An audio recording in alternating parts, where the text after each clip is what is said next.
finalement, quelle position adopter, debout ou assis, voilà. Ben, il faut dire qu'aujourd'hui, nous parlons de la station assise, bien évidemment. Demain, nous aurons l'occasion de parler de la station debout pour qu'on puisse comprendre l'importance, les avantages et les inconvénients de ces deux positions. Voilà. Station assise, il s'agit tout simplement d'une station de l'être humain à laquelle le corps s'appuie sur les fesses.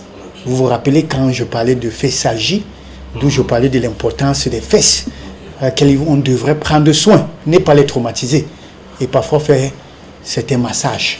Voilà. C'est vrai que c'est une zone aussi voilà, tout à fait. Ben, il faut dire qu'il faut l'entretenir. Le massage, il faut s'entretenir. Non, mais j'ai dit qu'il faut parfois l'entretenir pour éviter d'avoir ce qu'on appelle la féssalgie. La féssalgie. Tout à fait. La maladie des fesses. Voilà, qui attaque. Voilà, l'inflammation au niveau des fesses. On parle donc de la position assise. Selon quelle est donc la meilleure position assise? Voilà. On a quand même des distinguos là. Voilà, j'aurais souhaité qu'on voie ça à l'écran là, justement. Nous avons la position assise qui est là. Voilà, ça permet justement. Voilà. Vous voyez, c'est noté. Le tout dernier, là, le dernier. Okay. Voilà la meilleure position. Vous allez remarquer que la cheville, je commence par la cheville. Okay. Et avant les genoux. Okay. Vous n'êtes pas dit en arrière. Vous vous asseyez, pas vous plier.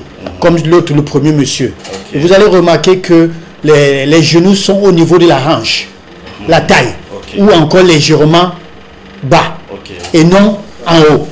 Voilà. Et vous allez remarquer qu'il y a l'axe, comme on appelle tête-tronc, et tout à fait droit. Voilà la meilleure position qu'il faut adopter. Mais il faut dire que c'est pas facile. C'est pas facile parce que je pose la question. Donc cambré, en fait, la position cambrée. Non, la position cambrée, justement, c'est ça. C'est voilà. Oui, c'est ça, non? Oui. La dernière là. Oui. Maintenant, le dossier de la chaise, ça sert à quoi alors? Déjà, il faut comprendre que cette chaise-là n'est pas droite. Ok. Ça, il faudrait dire. Parce qu'en réalité, quand on s'assoit sur une chaise, on doit être... Voilà. Nous, dans les voitures, on passe le temps à baisser les sièges. Pour voir, on tire. On tire. En principe, c'est pour se... Non, c'est pas normal, c'est pour se reposer. Et non une bonne position, tout compte fait. Moi, je me suis retrouvé sur la première position. Je me suis retrouvé, c'est comme ça que moi, il m'a Non, c'est pas bon. Ah bon, laquelle? La première, non. La première, oh non. Très mauvaise. Là, c'est pas bien. Là, c'est pas bon. Okay. D'accord. Docteur, pourquoi donc la position assise? Position assise. Ça, il faut dire en un seul mot que la meilleure position, c'est la position assise. Ça, c'est vrai qu'il faut le dire ainsi, parce que ça nous permet de nous reposer et ça permet également de prévenir certaines pathologies, d'une manière ou d'une autre, en commençant par tout ce qui est pathologie du dos. Bien évidemment, dorsal, parce que le dos est subdivisé en trois, lombaire, dorsal et cervical. Voilà. Donc, le pourquoi, c'est justement pour prévenir tout ce qui pourrait justement attaquer. Alors, pourquoi est-ce qu'on a donc mal aux jambes quand on est en position assise? Voilà, il s'agit tout simplement d'une accumulation de liquide au niveau des veines. Alors, et ça, je voudrais déjà le dire, que vous asseyez, que vous avez mal aux jambes, faites très attention. Et que vous levez également, vous avez mal aux jambes, c'est dangereux. Vous devez rapidement consulter. Ça veut dire qu'il y a quelque chose qui ne va pas. Parce qu'en réalité, étant assis, vous devez être soulagé, reposé et tout. Mais que vous ayez mal, une fois que vous êtes sur non, vraiment, de grâce, faites très attention. Ça cache quelque chose pas bien. Est-ce qu'il y a donc des conséquences de la position assise? Parce qu'il y a des gens qui sont tout le temps assis dans la voiture, au bureau. Dès qu'ils sont quelque part, ils ne peuvent pas ne pas s'asseoir. Voilà, il faut déjà dire que la position assise, ça il faut le dire. C'est vrai de préciser que prolonger voilà, a vraiment un impact sur la diminution de l'espérance. Voilà, sur l'espérance de vie. Ça il faut le dire ainsi. Et c'est source de ce qu'on appellera encore les maladies cardiovasculaires. Bien évidemment, l'hypertension, diabète. Voilà, ça c'est important. Et le cancer également, notamment comme le cancer du côlon. Voilà, faites très attention parce que quand vous êtes sur cette position-là, le muscle de l'abdomen est compressé. Il n'y a pas de gainage. Voilà pourquoi on demande de faire le gainage souvent. Alors, ce n'est pas distendu. Alors là, en ce moment-là, vous allez remarquer que ça soit le sucre, les graisses et tout là, ne brûle pas. Ça s'accumule.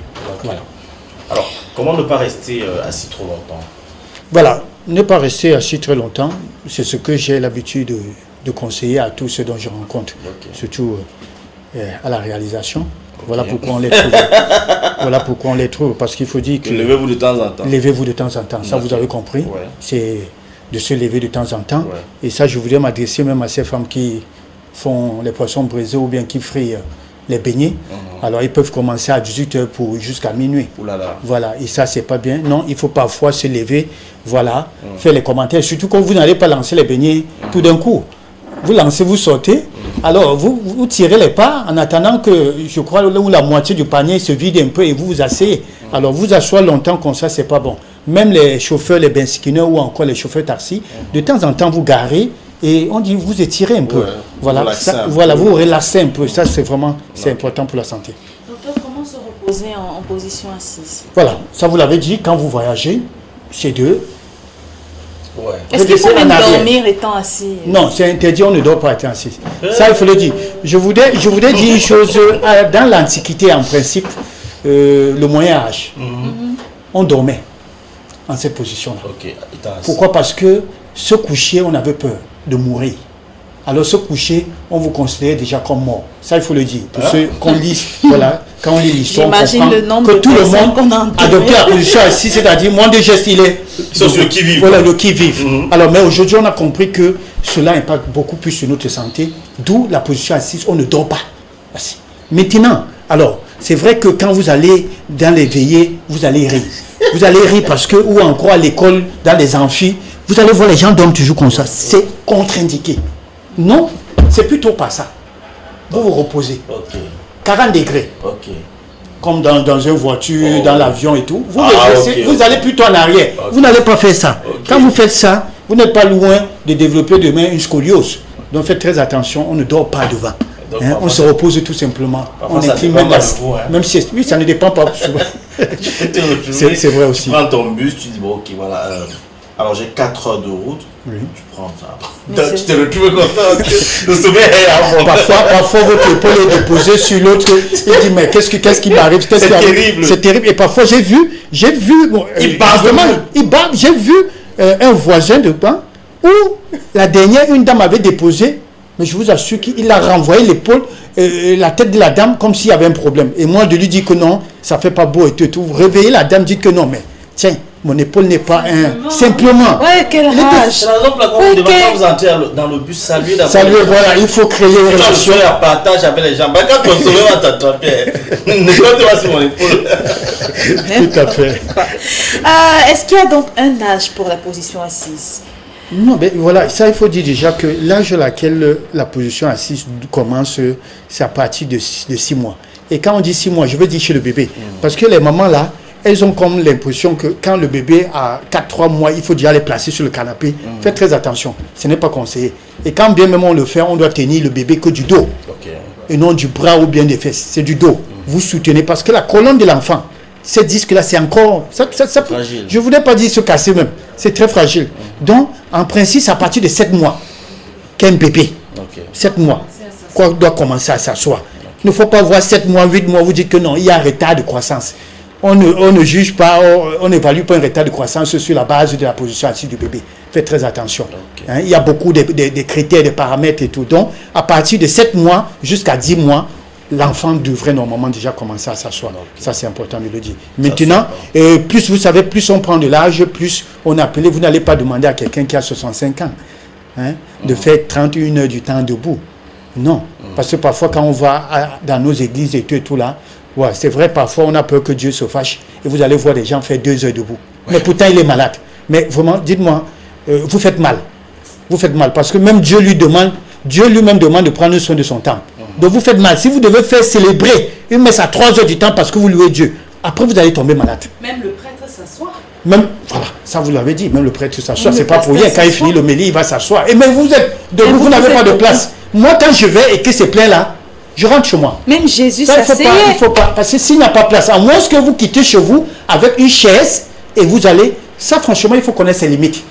Vous avez 60 ans, 70 ans, vous allez vous tenir ou bien dans un stade, vous allez tomber. C'est important de le mentionner parce que dans cette période où il y a déjà des événements de traversée, surtout dans les églises de réveil, c'est le moment de sensibiliser les gens. Il faut sensibiliser, il faut connaître ses antécédents, tout compte fait. Il faut connaître ses antécédents pour pouvoir soit adopter la position assise ou bien debout. Ça, c'est important. Donc, un père peut venir à l'église comme ça avec sa chaise, il s'assoit là. Bien sûr, avec sa chaise. On dit que, levez-vous, dit que mon frère, moi, il ne me lève pas. Non, mais si la maladie... Le voisin ne disait pas qu'il est hanté. Non, non, pas du tout. C'est chacun qui connaît son corps. Vous voyez, dans les bus quitter Douala pour Bertois, ça fait combien d'heures? Vous pouvez imaginer. Il y a des gens, quand ils se lèvent dans le car pour se tenir, on dit asseyez-vous. Mais c'est quoi? Vous voyez, pourtant c'est parce qu'il a mal. Il a mal au pied, il veut un peu étirer. Il y a certains les arthroses et tout. Il faut comprendre, il faut qu'on comprenne des gens. Et voilà pourquoi quand on voyage, même ces chauffeurs, c'est en dehors de pause pipi, on devrait garer pour que les gens s'étirent. C'est conseillé. Puis ne s'arrête pas. Bon, ça, je ne voudrais pas faire le commentaire sur VIP. Il y a l'urinoir dedans. Non, en fait, comme le docteur le dit, le bus VIP ne s'arrête pas. Il est censé s'arrêter. Tout le monde est... Non, il est censé s'arrêter. Il y a un urinoir à l'intérieur. Oui, je suis d'accord. Mais en fait, pour se dégourdir les gens... Pour se dégourdir les gens. On devrait. Eux, ils sont pressés alors. Non, il s'arrête souvent, Charles. Il s'arrête aussi. Il doit s'arrêter. Il ne s'arrête pas pour les achats, mais il s'arrête. Docteur, on sort avec un conseil. Voilà, c'est vrai que le conseil que j'ai pu donner ce matin, il faut faire très attention justement. Je voudrais dire qu'au-delà, c'est-à-dire de 2 heures, ne pas aller au-delà de 2 heures en position assise. Ça, il faut éviter. Okay. Alors, pour vous qui faites 8 heures, pour pouvoir compenser les 8 heures en position, notamment ces femmes qui font des beignets ou bien qui voyagent, sachez que vous devez faire en moyenne 60 minutes à 75 minutes d'exercice physique, je dis bien physique, par jour, pour toutes ces personnes-là qui font plus de 8 heures. Mais 2 heures, c'est largement suffisant. Plus de 2 heures, ce n'est pas recommandé. Les femmes qui font aussi la manucure. Voilà. Et maintenant, en principe, il faut faire 30 minutes de relaxation. Après 30 minutes, vous devez vous lever pour dégourdir. Et là, vous allez échapper justement à toutes ces pathologies qui sont liées à la position assise. Merci, voilà. Docteur. Merci beaucoup, docteur. Se dégourdir les gens, maintenant, aller faire le conseil, boire la bière, parce qu'on vous connaît. Je voulais profiter pour dire bonjour au docteur Hobson, que j'appelle ça de l'autre côté. Recevez mon respect, docteur. Il vient nous parler de fertilité. Hein. On veut savoir pourquoi. C'est un autre homme qui nous expliquera pourquoi les hommes ont du mal à aller à l'hôpital. Très rapidement, docteur, pourquoi les hommes n'aiment pas aller à l'hôpital pour faire des tests de fertilité, d'après vous? Oui, mais déjà, moi, j'ai toujours tiré d'ailleurs sur les hommes. Tu lui donnes l'occasion encore. Non, je ne voudrais pas. Il y a un éminent docteur qui est là, il saura répondre. Mais je dis, c'est à tort. Et à ces médecins-là qui reçoivent des femmes dans le cadre de la reproduction seule. Il faut, je dis même première consultation exigée. Mais vous savez, si on est marié, unis, on dit pour le meilleur et pour le pire. Faire des enfants, c'est quoi? C'est un projet de vie. Est-ce qu'on peut faire des enfants seuls? À moins que sur d'autres cieux, on puisse concevoir comme la Vierge Marie. Excusez-moi. Alors, si on doit concevoir avec quelqu'un, ça veut dire que vous venez à 2. Je dis même première consultation. Ça, moi, nous l'avons fait, nous le faisons. Quand l'homme ne veut pas venir, qu'il soit ministre, qu'il soit n'importe quoi. On donne son numéro.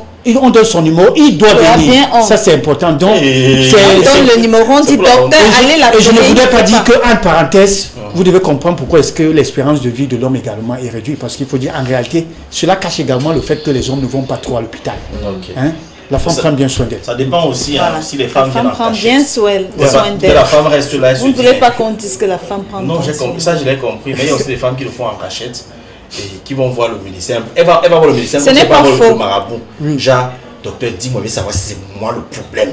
Oui. Dès qu'on lui dit que non, ce n'est pas toi le problème, elle dit que ok, mais merci docteur, merci. Oh, tu n'accouches pas.